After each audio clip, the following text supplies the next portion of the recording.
Pluto एक ऐसा बौना ग्रह जिसे एक समय पर सोलर सिस्टम का प्लैनेट माना जाता था, लेकिन आज ये सिर्फ कुइपर बेल्ट में घूम रहे दूसरे ऑब्जेक्ट्स की भीड़ का हिस्सा बनकर रह गया है। सूर्य से करीब 600 करोड़ किलोमीटर दूर अंधकार से भरे अंतरिक्ष में घूम रहे प्लूटो पर पहाड़ हैं, घाटियां हैं, नाइट्रोजन के महासागर जमे हुए हैं और एक हल्का सा पतला धुंध से भरा वातावरण है।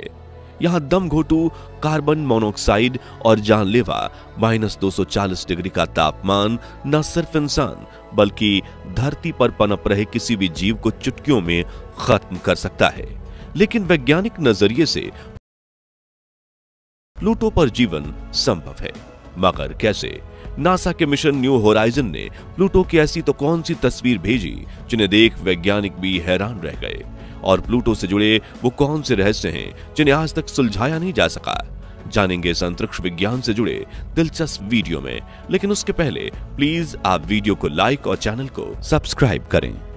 दोस्तों, आप में से काफी कम लोग जानते होंगे कि प्लूटो का नाम असल में एक 11 साल के बच्चे ने दिया है।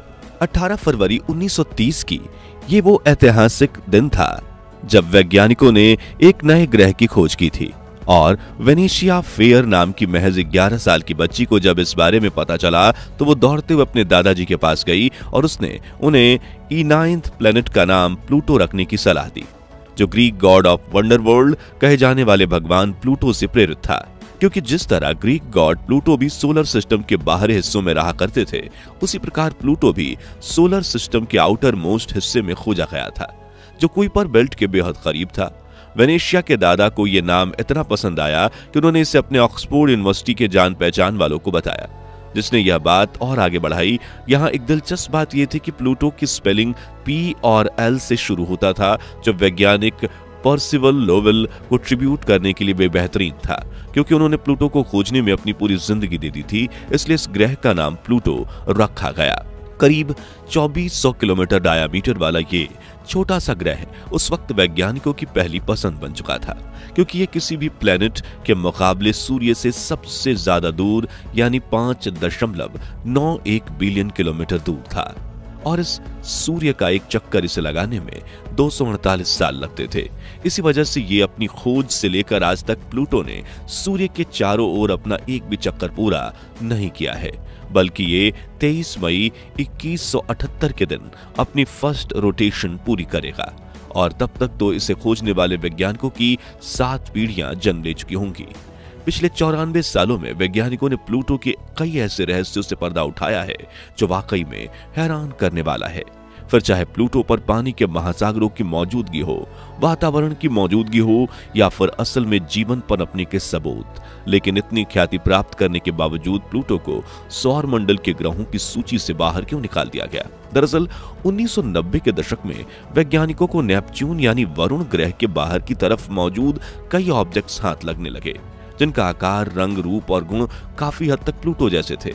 इससे वैज्ञानिकों के सामने यह समस्या खड़ी हो गई कि प्लूटो यूनिक नहीं है, बल्कि वरुण के बाहर खगोलीय पिंडों का एक बड़ा घेरा है, जिसमें से प्लूटो एक है। इसी वजह से ये एक सेलेस्टियल ऑब्जेक्ट को प्लेनेट का दर्जा देने के लिए कई नए रूल्स लाए गए, जिनमें प्लूटो फिट नहीं बैठ रहा था, इसलिए उसे ग्रहों की लिस्ट से बाहर निकाल दिया गया।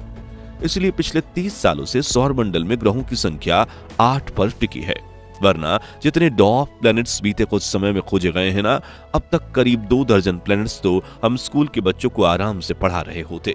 आज प्लूटो को कुइपर बेल्ट में मौजूद एक बौने ग्रह के रूप में देखा जाता है, लेकिन ग्रहों की सूची से निकालने के बावजूद प्लूटो में वैज्ञानिकों की दिलचस्पी कम नहीं हुई है। उन्होंने प्लूटो की रिसर्च जारी रखी, लेकिन यहाँ दिक्कत ये थी कि प्लूटो पृथ्वी से काफी दूर है, इसलिए दुनिया का सबसे एडवांस हबल टेलीस्कोप भी प्लूटो की क्लियर तस्वीर नहीं खींच पाता। जबकि 2005 तक तो वैज्ञानिकों के पास प्लूटो की कुछ ऐसी धुंधली तस्वीरें थीं। इसलिए साल 2006 में नासा ने स्पेशली प्लूटो को स्टडी करने के लिए new horizon space probe launch किया, जिसका मिशन था जितना जल्दी हो सके प्लूटो के करीब पहुंचकर उसकी हाई डेफिनेशन तस्वीरें नासा को भेजना। उनके जरिए प्लूटो की सतह और उसके वातावरण की पूरी कहानी पृथ्वीवासियों को बयान करना।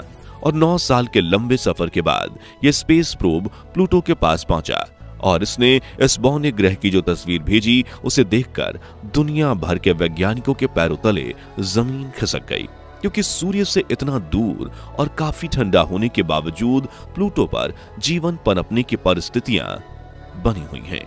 दोस्तों, वैज्ञानिक नजरिए से किसी भी ग्रह की हैबिटेबिलिटी यानी जीवन को संभालने की क्षमता 3 चीजों से आंकी जाती है।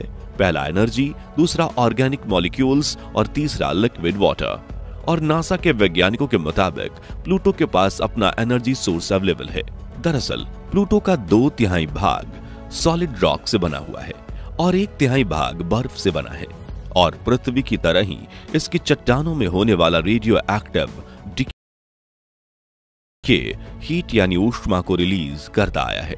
और यही हीट सोर्स प्लूटो को इतनी एनर्जी प्रोवाइड करता है कि ये इसके गर्भ में चट्टानों को भी पिघलाकर लिक्विड फॉर्म में बदल देता है।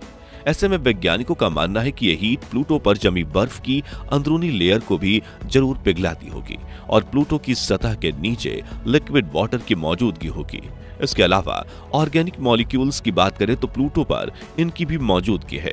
इसके वातावरण में करीब 0.3% मीथेन है और न्यू होराइजन ने खोजा कि इसके methane molecules solar ultraviolet radiation की मदद से ये मीथेन मॉलिक्यूल्स दूसरे हाइड्रोकार्बन कंपाउंड में स्प्लिट हो रहे हैं। वहीं प्लूटो का लाल रंग भी सतह पर मौजूद मीथेन गैस की वजह से ही दिखता है, यानी प्लूटो की सतह पर ऑर्गेनिक मॉलिक्यूल्स भी मौजूद हैं जो किसी भी जीव विकास चक्र को एक दिशा दे सकते हैं। अब न्यू होराइजन द्वारा ली गई तस्वीरों को गौर से देखें तो पहली ही तस्वीर में प्लूटो की सतह पर एक बड़ा सा दिल के आकार का चिकना सा प्लेट इलाका दिखाई देगा। स्पुतनिक प्लेनम नाम से जाने जाने वाला यह इलाका बस अभी अभी बना है, जहां वो इतना नया है कि जब हम बंदरों से इंसानों में विकसित हो रहे थे तब प्लूटो का ये दिल बन रहा था। और यही वजह है कि नासा वाले मानते हैं कि प्लूटो बाकी के बंजर प्लैनेट्स के मुकाबले पृथ्वी से ज्यादा मेल खाता है, क्योंकि जैसे ही न्यू होराइजन्स ने प्लूटो के इस दिल पर थोड़ा सा और जूम किया और उसकी तस्वीर ली तो पता चला कि वहां कई ऐसे स्ट्रक्चर बने थे जो तब बनते हैं जब बर्फ पानी में तब्दील होने के बजाय सीधा भाप बनकर उड़ जाती है। इसके साथ वैज्ञानिकों को यह भी पता चला है कि जैसे 66 मिलियन साल पहले एक बड़ा सा मीटियोर पृथ्वी से आकर टकराया था, उसी तरह आज से करीब 10 मिलियन साल पहले शायद एक बड़ा सा ऑब्जेक्ट प्लूटो से भी टकराया होगा। लेकिन क्योंकि प्लूटो सूरज से कोसों दूर स्थित है और मेजरली नाइट्रोजन बर्फ से बना हुआ है, इसलिए जहां पृथ्वी पर आज उस इंपैक्ट क्रेटर में पानी भरा हुआ है, वहीं प्लूटो के इंपैक्ट क्रेटर में धीरे धीरे नाइट्रोजन आइस भरना शुरू हुआ, जिससे ये दिल जैसा दिखने वाला स्ट्रक्चर बना होगा। लेकिन प्लूटो पर होने वाला प्रभाव काफी चौंकाने वाला है। दरअसल न्यू होराइजन स्पेस प्रोब से मिली डेटा के मुताबिक जैसे जैसे स्पुतनिक प्लेनम इंपैक्ट क्रेटर में नाइट्रोजन आइस भरती चली गई, वैसे वैसे ये इतना भारी हो गया कि इसे प्लूटो की ग्रेविटी भी नहीं संभाल पाई और पूरा का पूरा ग्रह स्पुतनिक प्लेनम की दिशा में 20 डिग्री लुढ़क गया। और यही आती है एक दिलचस्प बात, क्योंकि कुछ वैज्ञानिकों का कहना है कि नाइट्रोजन आइस यानी आइस जो ड्राई होती है इतनी वजनदार नहीं हो सकती, वो एक प्लेनेट को ही झुका दे। ऐसे में इस नाइट्रोजन आइस शीट के नीचे लिक्विड वाटर होने की पूरी संभावनाएं हैं। दोस्तों, तरल पानी से भरा ये महासागर भविष्य में इंसानों के लिए जीवनदान बन सकता है, क्योंकि भविष्य में जब भी हमें पृथ्वी छोड़कर दूसरे प्लेनेट पर बसने के लिए जाने की जरूरत पड़ी तो लिक्विड वाटर सबसे जरूरी चीज है। इसके बिना तो हम इंसान जीवित ही नहीं रह पाएंगे। हालांकि वैज्ञानिकों को सोलर सिस्टम के बाहर कुछ हैबिटेबल प्लैनेट्स मिले हैं, लेकिन वहां जाना तो दूर की बात है। मौजूदा टेक्नोलॉजी के जरिए हम प्लैनेट्स के बारे में ज्यादा जानकारी इकट्ठा भी नहीं कर पा रहे, क्योंकि वो हमसे काफी दूर हैं। ऐसे में वैज्ञानिक सोलर सिस्टम में ही ऐसे प्लैनेट्स ढूंढ रहे हैं जहां ह्यूमन कॉलोनी बसाई जा सके। अब भले ही वैज्ञानिकों के लिए मंगल उनकी पहली पसंद हो, लेकिन वहां पानी नहीं है। इसके अलावा हमारे चांद, जुपिटर के मून यूरोपा और सैटर्न के मून एनकेलाड्स पर वाटर डिपॉजिट होने की संभावनाएं हैं, लेकिन साइंटिफिक फैक्टर्स के आधार पर प्लूटो इन सभी से बेहतर है। हालांकि यहां सूर्य की रोशनी का काफी कम पहुंचना, एक साल पृथ्वी के 248 साल जितना बड़ा होना और -240 डिग्री तापमान, ऐसी कुछ बड़ी चुनौतियां हैं जिनकी वजह से कृत्रिम टेक्नोलॉजी के बिना इंसान का वहां बसना फिलहाल तो नामुमकिन है। तो दोस्तों, भविष्य में पृथ्वी की तरह ही प्लूटो या किसी अन्य ग्रह पर जीवन मुमकिन हो सकता है। और क्या यूनिवर्स में इंसानों की तरह बुद्धिमान एलियंस की प्रजाति होगी या नहीं, इस बारे में अपनी राय हमें कमेंट्स में बताइए। ये वीडियो अच्छी लगी हो तो इसे लाइक और शेयर करके 2100 लाइक्स जरूर करवा दीजिए और स्पेस साइंस को इजी लैंग्वेज में समझते रहने के लिए हमारे चैनल को सब्सक्राइब करके पास वाली घंटी जरूर बजा दीजिए। धन्यवाद।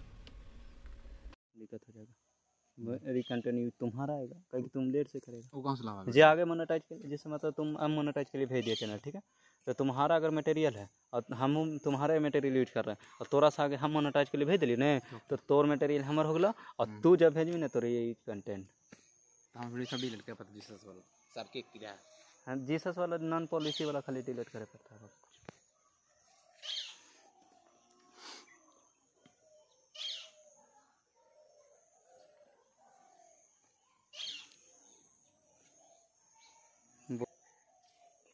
तो 44 मिनट कैसे बोले तो कैसे 44 मिनट डालने 44 मिनट वीडियो है तो वो खुद ही 38 मिनट के, लेकिन ये वाला देखिए धर का आज कैसे RPM का हम इंतजार कर रहे का कब इस डालेगा कब ही डालेगा। हमारा पता है एक छोटा लड़का दिल के हमरा ये अथिया ओकर भाई के जैसे मतलब तुम्हारा मोबाइल सिंटू का मोबाइल पुराना है 2021 से ईमेल है और डायरेक्ट और पर वीडियो डाल के फोन वेरिफिकेशन करके ये सिंटू डाल दे अभी चल लगता है और पर एक को वीडियो है ना, तो एक ही वीडियो है तो हम 0 सब्सक्राइबर से इसको देख रहे हैं। कर दो उड़ा के कर दो उड़ा दल के 572 MB 90 हमारे खत्म हो गलो यार MB। कोई दिक्कत नहीं, एडिट करे फिर डाल तो डायरेक्ट उठा डाल दो डायरेक्ट कुछ नहीं दी हो जाना खाली 5 घंटा 5-4 घंटा चल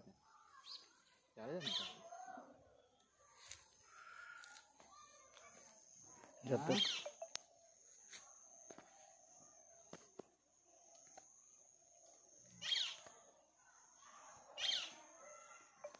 ड्रीम टूनवा के तू भी पर अथी कैले सब्सक्राइब। अरे तरीके हम तो जी कोई नहीं कैले हट का लिंक को भेजने से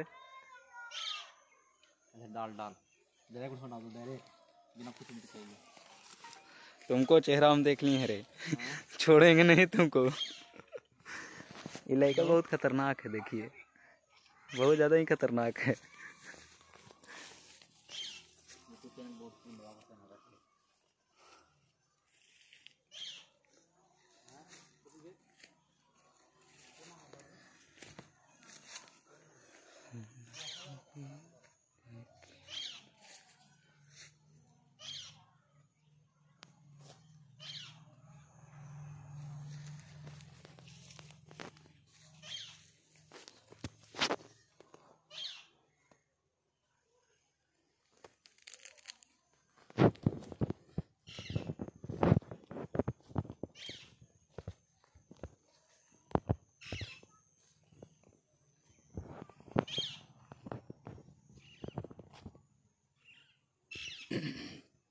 तो दोस्तों हमको सपोर्ट करें और मेरे चैनल को सब्सक्राइब करें। फुल वीडियो देखा कीजिए यार, उससे पता चलेगा कितना अच्छा वीडियो है।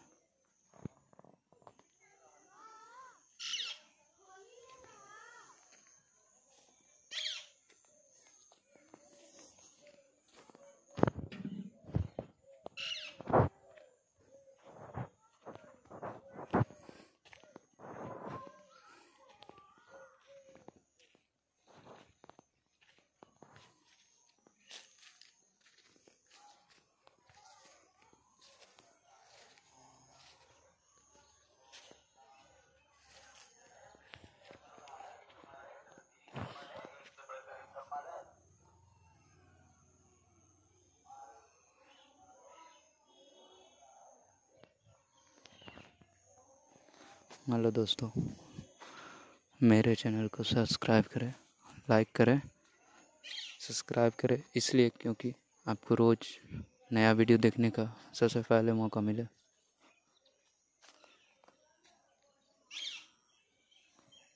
ये मेरा घर का खेत है और मैं बागवानी भी करता हूँ थोड़ा बहुत पार्ट टाइम। पढ़ने के बाद जो भी टाइम मिलता है मैं यहीं पे बिताता हूँ।